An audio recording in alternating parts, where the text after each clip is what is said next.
My name's Andrew Grove. I'm a student at Piedmont Virginia Community College, and I'm taking an online public speaking course. So I've prepared a speech today about the colonization of Mars.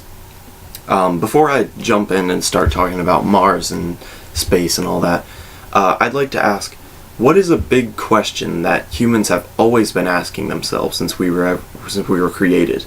That is, what is next? What is next for us as humans? What's the next big thing we're going to accomplish? I mean, you look back into history and you see an endless timeline of amazing achievements that we as humans have accomplished. The next big step, though, for us as humans is being able to colonize Mars, being able to live on a different planet. NASA has a plan for colonization, and they're currently trying to enact that plan. This is a plan that's been in the making for over 40 years. It's not a new thing. It's something that it started when we first orbited Earth for the first time, when we first broke through the atmosphere and entered space and saw that we were not on Earth anymore. That was a moment for us as humans when we stopped thinking that reaching other planets was impossible. That's when we really thought about it and thought, we can leave Earth, so why not go somewhere else? To quote Charles Bolden of NASA, NASA is closer to sending American astronauts to Mars than any point in our history.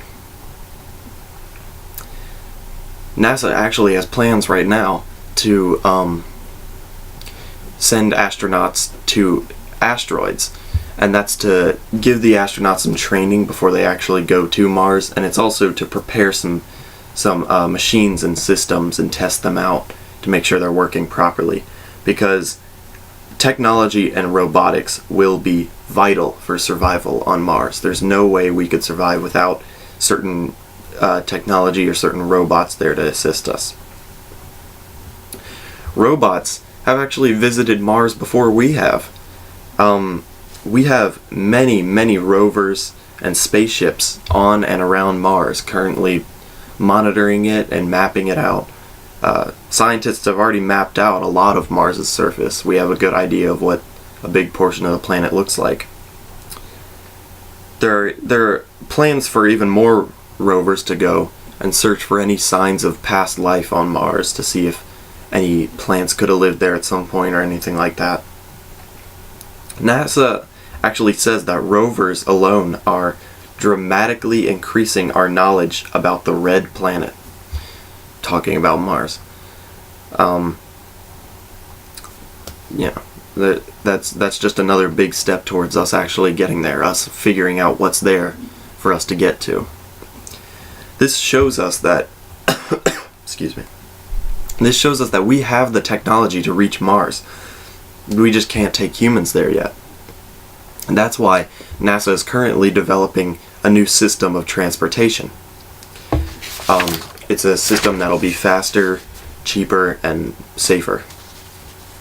And that's because, a lot of machines will have to be shipped there, a lot of supplies will have to be shipped there in order to start to establish independence from Earth, which is an inevitable goal. Because Mars must not rely on Earth's assistance to survive. Earth cannot constantly be sending packages to them. Colonists will have to grow their own food. That's the first thing. It would be much too expensive and not realistic at all to send food packages to Mars. That's just not something we can do. The Mars One team even said it's not feasible to send water, oxygen, or food from Earth to the astronauts. They will have to produce those on Mars. They have these inflatable buildings that are used for growing food and protecting from radiation, and that's how the colonists will have to sustain themselves, by growing their own food. Even more important than food is there needs to be a steady source of water. As humans, we frequently need water. And how they do that is the rovers actually can find soil that has water in it, and they take the soil and they evaporate it, and they collect the water that comes out and then just toss aside the dry dirt.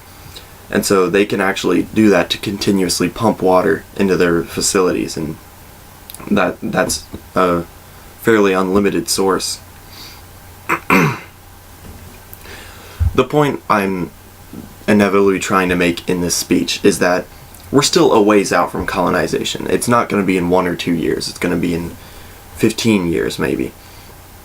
But progress is visible. We do see that we're getting closer to the goal. Scientists are working day and night. We are getting closer. And in reality, when you think about it, this may be the next big achievement for mankind. This may be the next thing that we're known for. And in the end, that's worth all the work that's going into it.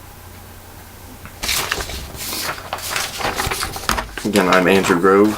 Thank you for giving me your time.